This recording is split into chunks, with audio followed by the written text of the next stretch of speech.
ರೈತರ ಕಾನೂನಿನ ಹೋರಾಟಕ್ಕೆ ನಾನು ಕೂಡ ಬೆಂಬಲ ಕೊಡ್ತೀನಿ. ಸಿಎಂ ಅವಕಾಶ ತಪ್ಪಿದ್ದರ ಬಗ್ಗೆ ಪರಮೇಶ್ವರ್ ಭಾವುಕ ವಿಚಾರಕ್ಕೆ ಸಂಬಂಧಪಟ್ಟಂತೆ ಸಿಎಂ ಸ್ಥಾನ ಕೈ ತಪ್ಪಿದ್ದಕ್ಕೆ ಕಾರಣ ಯಾರು ಏನು? ಕಾಂಗ್ರೆಸ್ನವರೇನಾ? ಪರಮೇಶ್ವರ್ ಕಾಂಗ್ರೆಸ್ನವರ ಜೊತೆ ಚರ್ಚೆ ಮಾಡಲಿ. ನನ್ನ ಜೊತೆ ಬಂದಾಗ ನಾನು ಸಿಎಂ ಆಗಬೇಡಿ ಅಂತ ಹೇಳಿದ್ನಾ ಅಂತ ಹೇಳಿ ಪ್ರಶ್ನೆ ಮಾಡಿದ್ದಾರೆ. ನೀವೇ ಆಗಿ ಎಂದಾಗ್ಲೂ ಕೂಡ ಆಗಿಲ್ವಲ್ಲ ಅಂತ ಹೇಳಿ ಟಾಂಗ್ ಕೊಟ್ಟಿದ್ದಾರೆ. ಈಗ ಎಷ್ಟಿಗೆ ಮಾತನಾಡಿದ್ದಾರೆ ಇದೇ ವಿಚಾರವಾಗಿ. ಅದರಲ್ಲೂ ಕೂಡ ರೈತರ ಕಾನೂನಿನ ಹೋರಾಟಕ್ಕೆ ಬಂದ್ರೆ ನಾವು ಸದಾ ಬೆಂಬಲ ಕೊಡ್ತೀವಿ ಎಂದಿದ್ದಾರೆ ಎಚ್ಡಿಕೆ ಅವರು.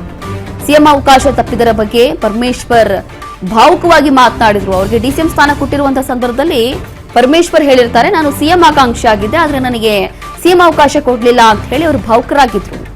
ಹಾಗಾಗಿ ಇದೇ ವಿಚಾರವಾಗಿ ಈಗ ಎಷ್ಟಿಗೆ ಮಾತನಾಡಿದ್ದಾರೆ. ಸಿಎಂ ಸ್ಥಾನ ಕೈ ತಪ್ಪಿದ್ದಕ್ಕೆ ಕಾರಣ ಯಾರು? ಕಾಂಗ್ರೆಸ್ನವರೇ ಇದಕ್ಕೆ ಕಾರಣ ಅಲ್ವಾ? ಅದೇ ಪಕ್ಷದಲ್ಲಿದ್ದಾರಲ್ವಾ ಪರಮೇಶ್ವರ್ ಅವರು ಅನ್ನುವಂಥದ್ದು ಈಗ ಎಚ್ಡಿಕೆ ಅವರ ವಾದ.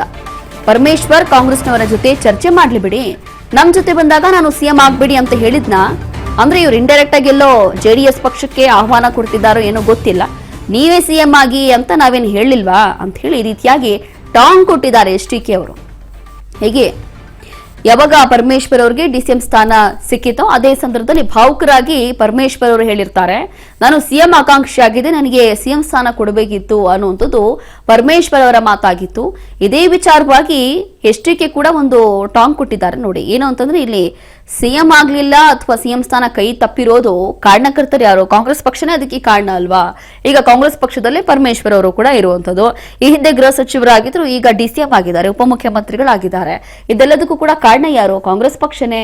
ಇನ್ನು ನಮ್ ಜೊತೆ ಇರುವಂತ ಸಂದರ್ಭದಲ್ಲಿ ಅವ್ರಿಗೇನಾದ್ರೂ ಸಿಎಂ ಆಗ್ಬೇಡಿ ಅಂತ ನಾವೇನಾದ್ರೂ ಹೇಳಿಲ್ವಲ್ಲ, ಅದನ್ನ ಅವರೇ ಕಾಂಗ್ರೆಸ್ ಅವ್ರ ಜೊತೆ ಚರ್ಚೆ ಮಾಡ್ಲಿ ಬಿಡಿ ಅಂತ ಹೇಳಿ ಈ ರೀತಿಯಾಗಿ ಟಾಂಗ್ ಕೊಟ್ಟಿದ್ದಾರೆ ಎಚ್ಡಿಕೆ ಅವರು. ಹಾಗಾಗಿ ಇಷ್ಟು ದಿನ ಆದ ನಂತರ ಈ ಒಂದು ವಿಚಾರವನ್ನ ಗಮನದಲ್ಲಿ ಇಟ್ಟುಕೊಂಡು ಅವ್ರು ಏನಕ್ಕೆ ರಿಯಾಕ್ಟ್ ಮಾಡಿದ್ರು ಅಥವಾ ಯಾಕೆ ಹೇಳಿದ್ರು ಅಂತ ಹೇಳಿ ಗೊತ್ತಿಲ್ಲ. ಅದರಲ್ಲೂ ಕೂಡ ನಮ್ಮ ಪಕ್ಷದಲ್ಲಿ ಇರುವಂತಹ ಸಂದರ್ಭದಲ್ಲಿ ಅಥವಾ ನಮ್ಮ ಜೊತೆ ಇರುವಂತಹ ಸಂದರ್ಭದಲ್ಲಿ ನಾವು ಸಿಎಂ ಆಗಬೇಡಿ ಅಂತ ಹೇಳಿದ್ನಾ ಅಂತ ಹೇಳಿ ಪ್ರಶ್ನೆ ಮಾಡಿದ್ದಾರೆ.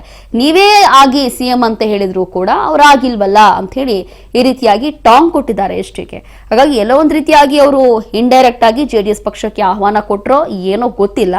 ಆದ್ರೂ ಕೂಡ ಈಗ ಕಾಂಗ್ರೆಸ್ ಪಕ್ಷದಲ್ಲೇ ಇರುವಂತಹ ಪರಮೇಶ್ವರ್ ಅವರಿಗೆ ಈ ರೀತಿಯಾಗಿ ಟಾಂಗ್ ಕೊಟ್ಟಿದ್ದಾರೆ ಎಚ್ಡಿಕೆ ಅವರು.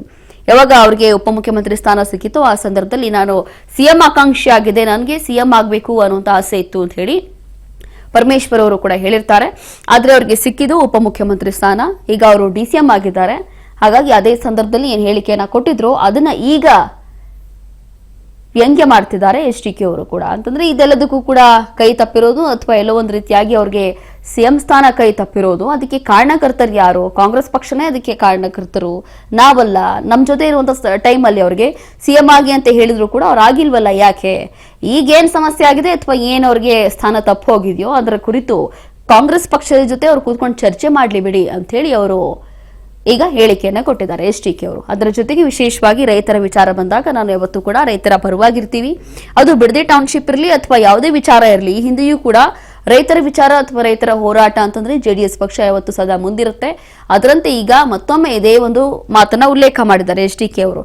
ಅಂತಂದ್ರೆ ಇಲ್ಲಿ ಜೆಡಿಎಸ್ ಪಕ್ಷ ಅಂತಂದ್ರೆ ರೈತರ ಹೋರಾಟಕ್ಕೆ ಯಾವಾಗಲೂ ಕೂಡ ಬೆಂಬಲ ಸೂಚಿಸ್ತೀವಿ ಅನ್ನುವಂಥದ್ದು ಎಚ್ಡಿಕೆ ಅವರ ಒಂದು ಮಾತು ಕೂಡ ಹೌದು.